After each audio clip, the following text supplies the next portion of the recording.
तो हेलो प्यारे बच्चों, कैसे हो आप सभी। आई होप कि आप सभी बढ़िया ही होंगे। तो फिर से एक वीडियो में स्वागत करता हूं अपना YouTube channel smart education hub 2.0 पर। तो आज हम नया चैप्टर स्टार्ट करने जा रहे हैं जिसका नाम है श्रम, विभाजन और जाति प्रथा। और इसके पहले हम लेखक परिचय के बारे में पढ़ेंगे, तो उसके बाद हम पाठ पर आएंगे। ठीक है, तो पहले हम लेखक परिचय के बारे में समझते हैं। तो आप सभी अपने दोस्तों का टेलीग्राम, व्हाट्सएप स्टेटस सभी पर शेयर कीजिए ताकि सभी बच्चा आ सके। तो चलो हम क्लास को कंटिन्यू करते हैं। ठीक है, तो पहला लिखिए आप सभी।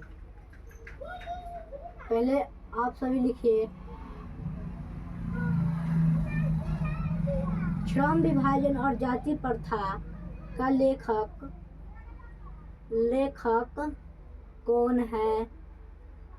तो लेखक कौन है? श्रम, विभाजन और जाति प्रथा का लेखक कौन है? यहाँ पर हम समझते हैं। बाबा साहेब भीमराव अंबेडकर का जन्म 14 अप्रैल 1891 ईस्वी में महू के मध्य प्रदेश में एक दलित परिवार में हुआ था। तो यहाँ पर पहले लेखक इसमें कौन है? तो लेखक है भीमराव अंबेडकर। लेखक कौन है? बाबा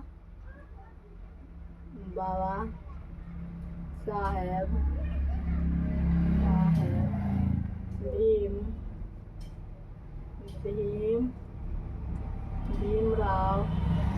भीमराव अंबेडकर। ठीक है,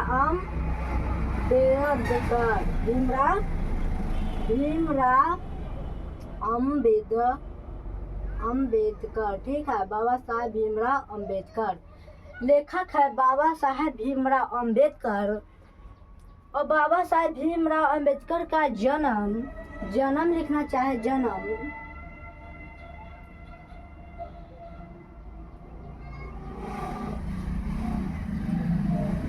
जन्म लिखे तो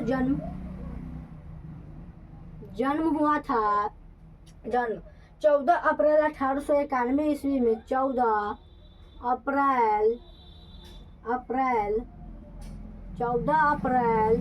1891 ईस्वी में इसका जन्म हुआ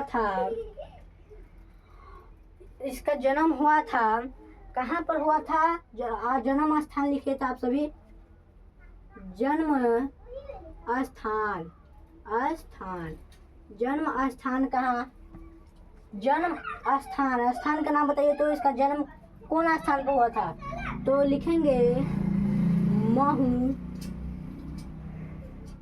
महू के मध्य प्रदेश में। महू के मध्य प्रदेश में इसका जन्म स्थान है। और एक दलित परिवार में हुआ था। इसका दलित परिवार में हुआ था। जाति क्या है तो आपसे बताइए। तो बाबा साहेब भीमराव अंबेडकर। ठीक है, मध्य प्रदेश में महू के। यह एक महार जाति के था। महार जाति। ठीक है, महार जाति में हुआ था। जन्म स्थान मध्य प्रदेश, महू के मध्य प्रदेश, महार जाति।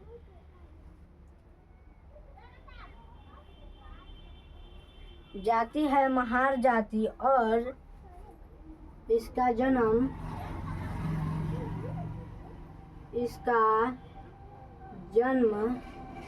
एक महार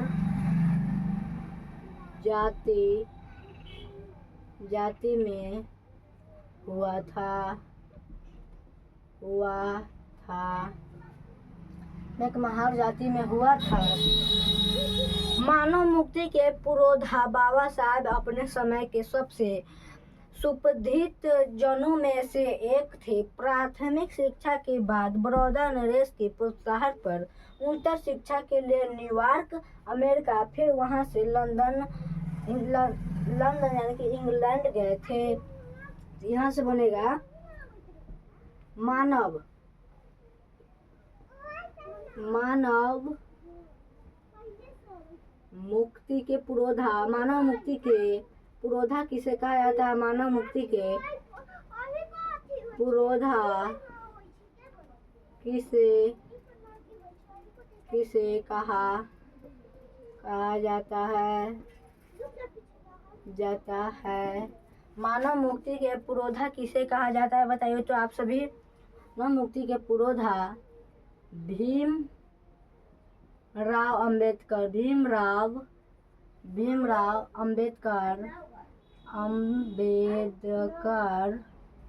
को कहा जाता है। भीमराव अंबेडकर को कहा जाता है।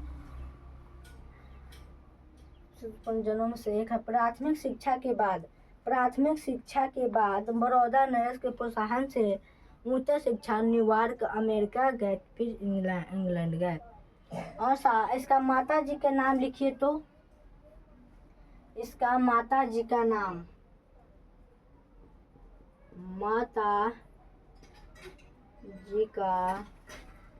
माता जी का नाम लिखिए तो इसका माता जी का नाम भीमाबाई था। और इसके पिताजी का नाम क्या था बताइए तो आप सभी। पिताजी का नाम तो रामजी सकपाल। इसका पिताजी का नाम था रामजी सकपाल। रामजी सकपाल इसका पिताजी का नाम था। और यह विवाह कब किए थे? कब किए थे? विवाह कब किए?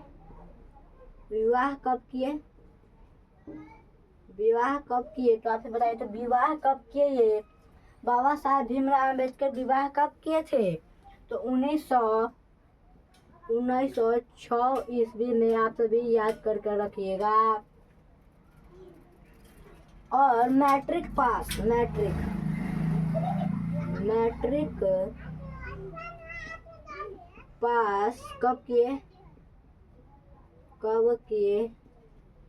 मैट्रिक पास कब किए बताइए तो। मैट्रिक पास कब किए थे?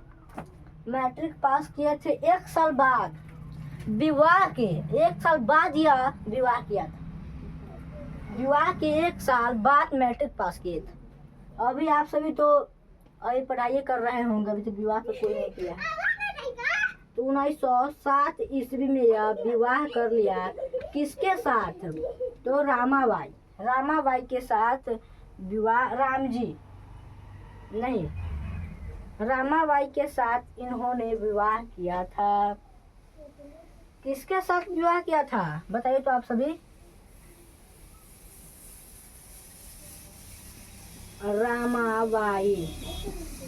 रामाबाई के साथ इसने विवाह किया था। ठीक है।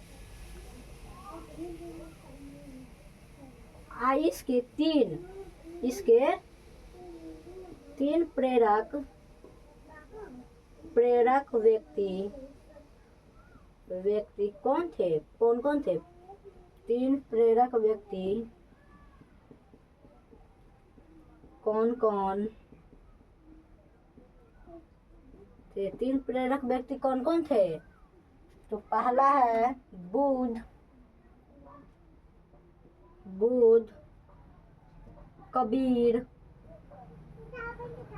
कबीर और ज्योतिबा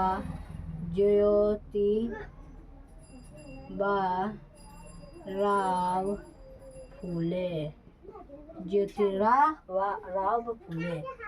इसका प्रेरक व्यक्ति 3 प्रेरक व्यक्ति यही थे। और इसे प्रथम भाषण का सम्मेलन कब हुआ था? भीमराव अम्बेडकर, बाबा साहेब भीमराव अम्बेडकर प्रथम भाषण सम्मेलन कब किए थे? प्रथम भाषण सम्मेलन कब किए थे? प्रथम भाषण सम्मेलन कब किए थे? तो 1936 ईस्वी में लाहौर में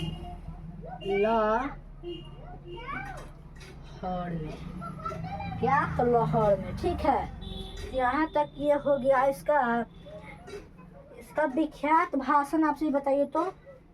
विख्यात भाषण विख्यात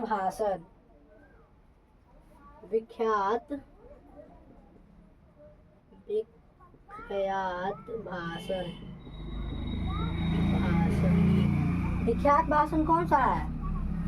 the annihilation of caste. The annihilation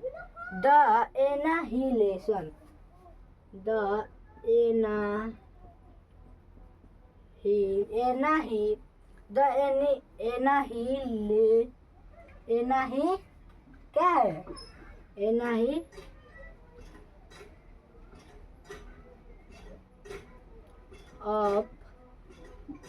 of caste. और इसका बताइए, ये है विख्यात भाषण। इसका हिंदी में रूपांतरण।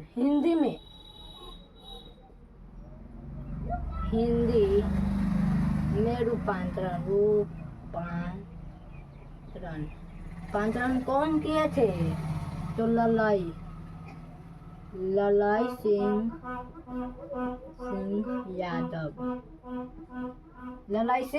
यादव। ये हो गया। ललाई सिंह यादव इनको हिंदी में रूपांतरण किया था। इसका प्रसिद्ध रचना कौन सा है? प्रसिद्ध रचना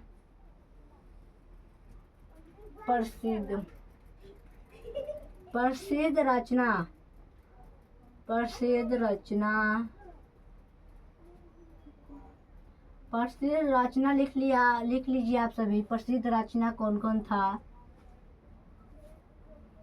प्रसिद्ध रचना आप सभी लिख लीजिए। Who are सुधराज।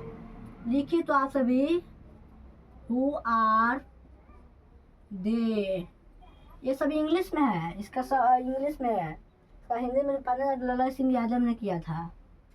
Who are they? Who are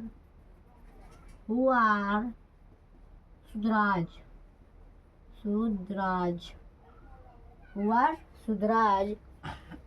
ये हो गया। और है कि the untouchables, the caste in India. The अनचेबल्स।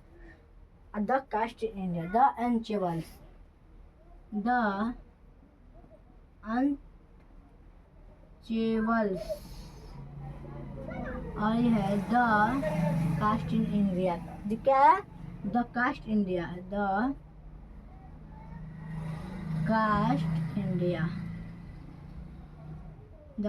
India. तो यही सब है इसका लेखक परिचय। लिख लो यहाँ पर। मौत या होता है मृत्यु। मौत या मृत्यु में लिख लीजिए। मौत कब हुआ था इसका? मौत बताइए तो। 1856 या 1956 में हुआ था। 1956 ईस्वी में दिल्ली में। कहाँ पर हुआ था मौत? दिल्ली में हुआ था। ठीक है, ये हो गया। यह है लेखक परिचय। पहले समझा देते हैं आप सभी को। ठीक है, आप लोग समझा देते हैं। ये है चैप्टर का नाम श्रम विभाजन और जाति प्रथा। ये चैप्टर 1 है हिंदी का, जो कि गद्यखंड चैप्टर 1 है। ठीक है, हम पढ़ने जा रहे हैं लेखक परिचय। तो आप सभी लेखक तो नाम बताइए तो। लेखक बाबा साहेब भीमराव अंबेडकर। जन्म 14 अप्रैल 1891 ईस्वी में। जन्म स्थान तो महू के मध्य प्रदेश महार जाति में हुआ था।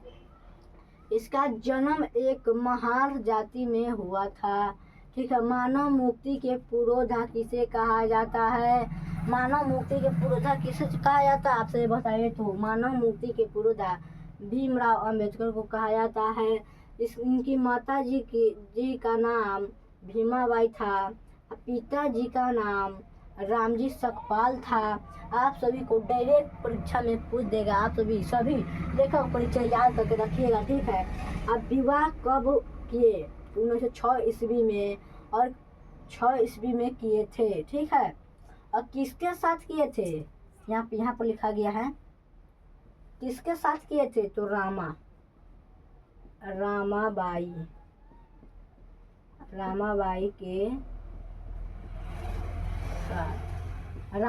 के साथ किए थे विवाह, ठीक है। अब मैट्रिक पास कब हुए थे? 1 साल बाद उन्होंने मैट्रिक पास किया, विवाह के 1 साल बाद, ठीक है। 3 प्रेरक व्यक्ति कौन कौन थे? तो बुद्ध, कबीर, ज्योतिबा, राव, फुले। 3 प्रेरक व्यक्ति इसकी जिंदगी में थे। प्रथम भाषण सम्मेलन कब किए थे? 1936 ईस्वी में लाहौर में किए थे, ठीक है। विख्यात भाषण the annihilation of caste Hindi में रूपांतरण ललई सिंह यादव ने किया, ठीक है। ये भीमराव अम्बेडकर पूरे लिखे थे इंग्लिश में, अंग्रेजी में, और इसका हिंदी में अनुवाद किया था ललई सिंह यादव ने। और इनकी प्रसिद्ध रचना है who are Shudras, the untouchables, the caste in India, ठीक है। यही है बुक में। गूगल पर सर्च करेंगे तो बहुत है, लेकिन बुक में इतना ही दिया है तो हम इतना ही लिखा रहे हैं। जब थोड़ा सा में काम चल जाए तो ज़्यादा लिखने से कौन फायदा, ठीक है। और मौत यानी कि मृत्यु कब हुआ था? तो 1956 ईस्वी में दिल्ली में हुआ था। आप सभी याद कर रखिएगा, ठीक है। इतना हो गया। अब हम आते हैं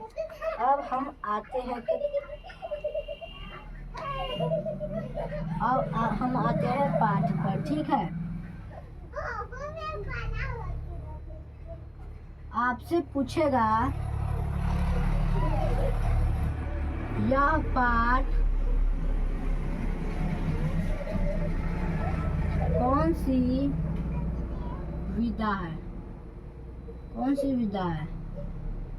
विधा है ये पाठ? तो ये एक निबंध है, ठीक है। आपसे लिखिएगा यह एक निबंध है, ठीक है। तो आप सभी इसका स्क्रीनशॉट लेना चाहते ले लीजिए।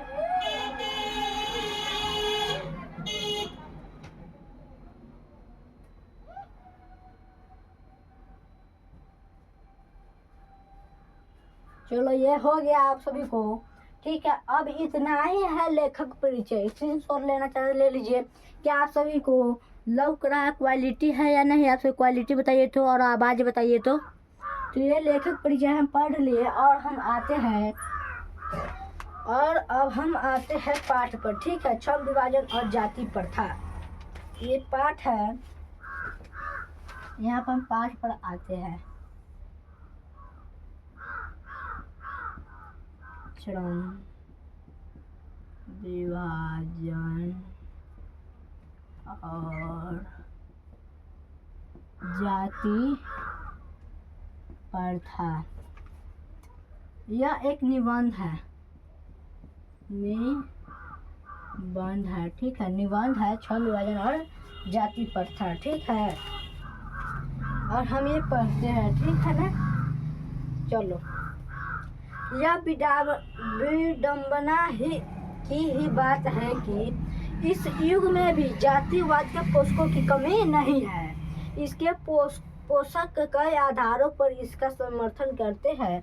समर्थन का एक आधार यह कहा जाता है कि आधुनिक सभ्य समाज कार्य कुशलता के लिए श्रम विभाजन को आवश्यक मानता है, और चूंकि जाति प्रथा भी श्रम विभाजन का एक दूसरा रूप है, इसके यह विडंबना की ही बात है कि इस युग में भी जातिवाद के पोषकों की कमी नहीं है। इसके पोषक के कई आधारों पर इसका समर्थन करते हैं, ठीक है। तो इसमें कह रहा है पाठ में कि यह एक विडंबना की ही बात है, इस युग में जातिवाद के पोषकों की कमी नहीं है। डॉक्टर भीमराव अम्बेडकर कह रहे हैं कि इस युग में युग में क्या जातिवाद जातिवाद जातिवाद की पोस्को की कमी नहीं है। पोस्को की कमी नहीं है। पोस्को की कमी नहीं है। नहीं है, ठीक है। इस युग में जातिवाद के पोषकों की कमी नहीं है। इसके पोषक कई आधारों पर इसका समर्थन करते हैं। समर्थन का एक आधार यह कहा जाता है कि आधुनिक सभ्य समाज कार्य कुशलता के लिए क्षम विभाजन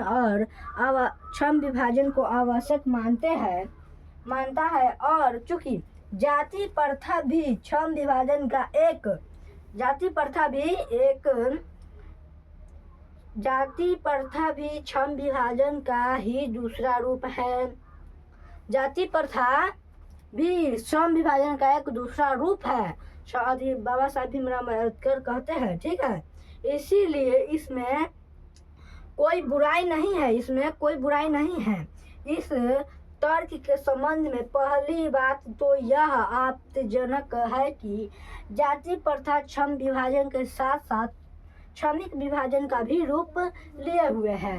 क्षम विभाजन निश्चय ही सभ्य समाज की आवश्यकता है, परंतु किसी भी सभ्य समाज में क्षम विभाजन की व्यवस्था श्रमिकों के विभिन्न वर्गों में अस्वाभाविक विभाजन नहीं करती। भारत की जाति प्रथा की एक और विशेषता यह है कि यह श्रमिकों का अस्वाभाविक विभाजन ही नहीं करती बल्कि विभाजित वर्गों को एक दूसरे की अपेक्षा ऊंच नीच भी करार देती है, जो एक विश्व के किसी भी समाज में नहीं पाया जाता है। क्षम विभाजन बाबा साहेब भीमराव अम्बेडकर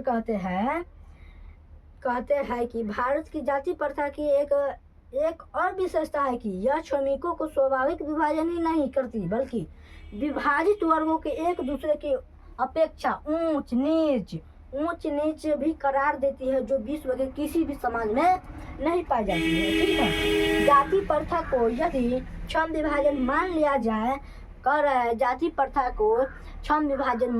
जाए तो यह स्वाभाविक विभाजन नहीं, क्योंकि यह मनुष्य की रुचि पर आधारित नहीं है।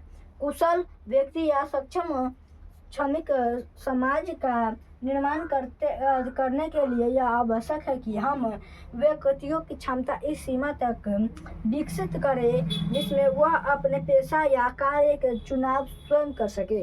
इस सिद्धांत के विपरीत जाति प्रथा का दूसरा सिद्धांत यह है कि इसमें मनुष्य की प्रशिक्षण अथवा उसकी निजी क्षमता का विचार किए बिना दूसरे ही दृष्टिकोण जैसे माता पिता के सामाजिक असर के अनुसार पहले ही अर्थात गर्भधारण के समय से ही मनुष्य का पेशा निर्धारित कर दिया जाता है। माता पिता के जब यदि संतान होते हैं उस गर्भ अवस्था में ही उसके पेशे निर्धारण कर दिया जाता है, ठीक है। तो यह लड़का क्या बनेगा, क्या करेगा, यह बांट दिया जाता है, काम को बंटवारा कर दिया जाता है। जाति प्रथा पेशे का दोषपूर्ण पूर्व निर्धारण ही नहीं करती बल्कि मनुष्य को जीवन भर के लिए एक पेशे में बांध देती है। बाबा साहब भीमराव अम्बेडकर कहते हैं जाति प्रथा पेशे का दोषपूर्ण पूर्व निर्धारण ही नहीं करती बल्कि मनुष्य को जीवन भर के लिए एक पेशे में बांध देती है।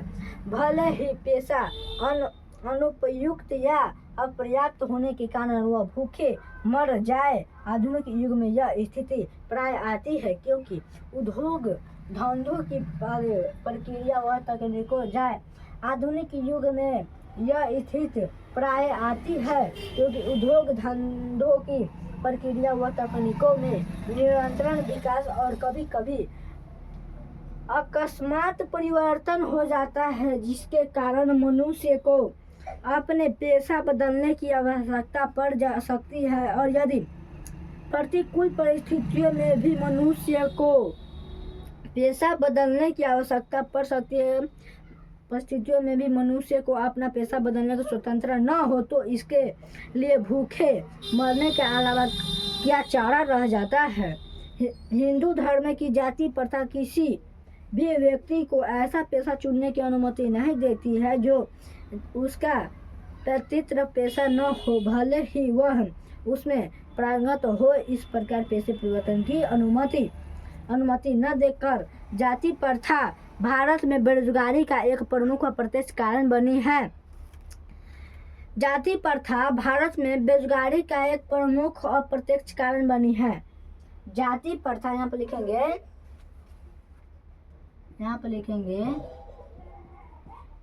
जाति प्रथा भारत में बेरोजगारी का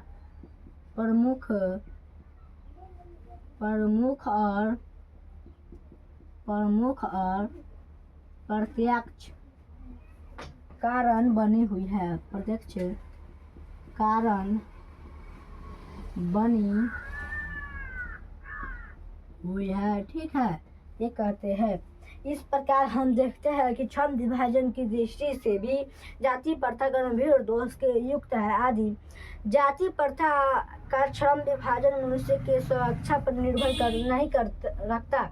मनुष्य के व्यक्तिगत भावना तथा व्यक्तिगत रुचि का इसमें कोई स्थान अथवा महत्व नहीं रहता। इस आधार पर हमें भावना तथा व्यक्तिगत रुचि का कोई अथवा महत्व नहीं रहता आधार पर हमें यह स्वीकार करना पड़ेगा कि आज के उद्योग में गरीबी और उत्पीड़न इतनी बड़ी समस्या नहीं जितना यह कि बहुत लोगों निर्धारण कार्य को और रुचि के साथ केवल विवशतावश करते हैं। ऐसे स्थिति स्वभावतः मनुष्य को दुर्भावना से ग्रस्त रखकर चालू काम करने और कम काम करने के लिए प्रेरित करती है। ऐसी स्थिति में जहां काम करने वालों का न दिल लगता हो और न दिमाग, कोई कुशलता कैसे प्राप्त की जा सकती है। अतः यह निर्विवाद रूप से सिद्ध हो जाता है कि आर्थिक पहलू से भी जाति प्रथा हानिकारक प्रथा है, क्योंकि यह मनुष्य के स्वाभाविक प्रेरणा, रुचि व आत्मशक्ति को दबाकर उन्हें अस्वाभाविक नियमों में जकड़ कर निष्क्रिय बना देती है। अब मैं समस्या के रचनात्मक पहलू को लेता हूँ। मेरे द्वारा जाति प्रथा की आलोचना सुनकर आप लोग मुझसे यह प्रश्न पूछना चाहेंगे कि यदि मैं जातियों के विरुद्ध हूँ तो फिर मेरे दृष्टि में आदर्श समाज क्या है। मेरा उत्तर होगा कि मेरा आदर्श समाज स्वतंत्रता, समता, भ्रातृत्व पर आधारित होगा। क्या यह ठीक नहीं है? भ्रातृत्व आधारित भाईचारों में किसी को क्या आपत्ति तो हो सकती है। किसी भी आदर्श समाज में इतनी गतिशीलता होनी चाहिए जिसमें कोई भी वांछित परिवर्तन समाज के एक छोर से दूसरे छोर तक संचारित हो सके। ऐसा समाज के बहुविधि हितों में सबका भाग होना चाहिए तथा सबको उनकी रक्षा के प्रति सजग रहना चाहिए। सामाजिक जीवन में आवाज और संपर्क के अनेक साधन व अवसर उपलब्ध कर रहने चाहिए। तात्पर्य यह है कि दूध पानी के मिश्रण के तरह भाईचारों का यह वास्तविक रूप है और इसी का दूसरा नाम लोकतंत्र है, क्योंकि लोकतंत्र केवल शासन की एक परिस्थिति ही नहीं है। लोकतंत्र मूलतः सामूहिक जीवनचर्या की एक रीति तथा समाज के सम्मिलित अनुभवों के आदान प्रदान का नाम है। इसमें एक आवश्यक है कि अपने साथियों के प्रति शुद्ध व सम्मान का भाव हो। तो पाठ परिचय भी खत्म हो चुका है और यहाँ पर आप सभी कोई देख सकते हैं, यहाँ पर 8 क्वेश्चन है। ये है लेखक किस विडंबना की बात करते हैं, विडंबना का स्वरूप क्या है। एक ये क्वेश्चन है, जातिवाद के पक्ष को इसके पक्ष में क्या तर्क देते हैं? जातिवाद के पक्ष में दिए गए तर्कों पर लेखक की प्रमुख आपत्तियां क्या है? ये क्वेश्चन सा आप सभी को हम कल करा देंगे और ऑब्जेक्टिव क्वेश्चन हम कल ही करा देंगे। कल आप सभी को हिंदी का गद्य खंड चैप्टर 1 समाप्त हो जाएगा। आज के लिए इतना ही हम पढ़ाते हैं। आज लेखक परिचय और पाठ्य परिचय पढ़ा दिए हैं। अब बच गया है ऑब्जेक्टिव और सब्जेक्टिव कराने का। तो कल के क्लास में आप सभी को कल के क्लास में ठीक है, कल के क्लास में हम बताते हैं आप सभी को। कल के क्लास में हम आप सभी को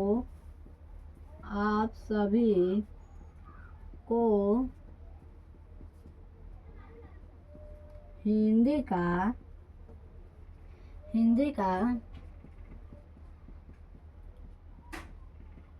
चैप्टर नंबर 1 का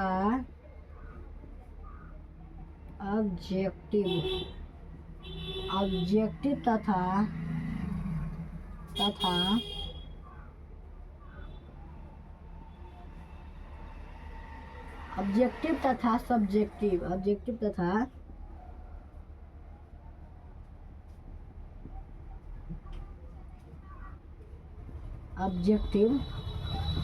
करा देंगे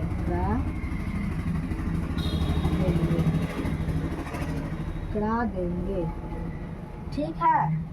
आप सभी को दूसरा क्लास में आप सभी को हम ऑब्जेक्टिव और सब्जेक्टिव हिंदी का करा देंगे। ठीक है। आप सभी फिर से एक यह चैप्टर को पढ़ कर आइएगा और कल की क्लास में धमाका उड़ाइएगा। और आप सभी ऑब्जेक्टिव प्रश्न का ध्यान टेस्ट होने वाला है, तो आप सभी टेस्ट में बढ़िया नंबर लाइएगा और सब्जेक्टिव हम करा देंगे। आप सभी याद कर लीजिएगा। ठीक है। तो मिलते हैं अगले वीडियो में। ठीक है ना? बताइए। ठीक है। ये हो गया। समझ में आया क्लास? आप सभी को ये रह गया है एक पाठ के साथ ही। अब सब्जेक्टिव 8 हुआ है और ऑब्जेक्टिव है 48 गो। ठीक है। 48 गो ऑब्जेक्टिव है, तो हम कल के क्लास में करा देंगे। ठीक है ना? कल के क्लास में हम आप सभी को करा देंगे। अच्छा, आप टाइम टेबल लिख लीजिए। तो इस टाइम टेबल पर आप सभी का क्लास होगा, तो आप सभी टाइम टेबल लिख लीजिए। रुकिए, टाइम टेबल आप सभी लिख लीजिए।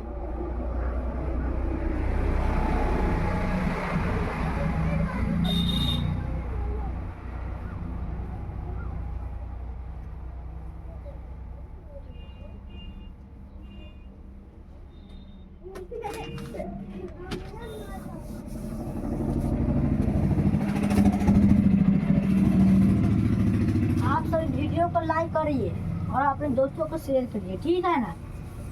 अपने दोस्तों को शेयर भी कीजिए।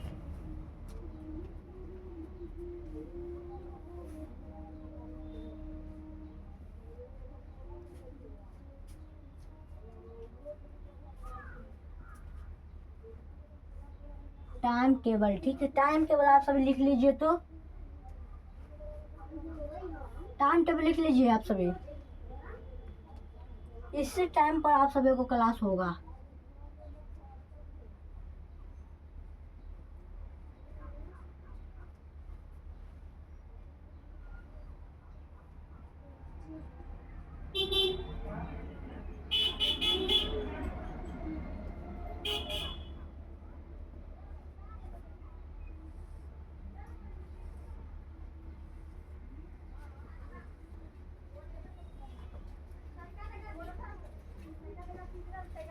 ठीक है। सब्जेक्ट है हिंदी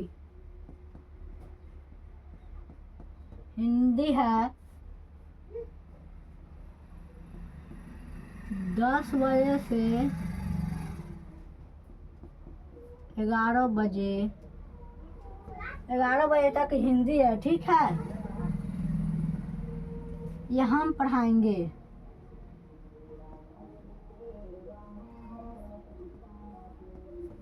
ठीक है। और यहाँ पर गणित हम ही पढ़ाएंगे, जो कि 3 बजे से 4 बजे तक होगा। ठीक है, हम ही पढ़ाएंगे, और यही है गणित का। और हम आप सभी को इंग्लिश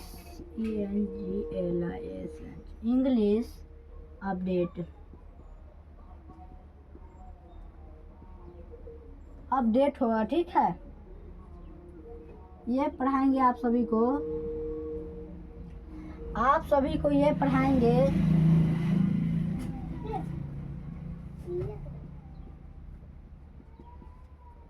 आप सभी को इंग्लिश रंजन सर पढ़ाएंगे। ठीक है, आप सभी को इंग्लिश रंजन सर पढ़ाएंगे। तो ठीक है, तो अगली वीडियो में, तब तक जय हिंद।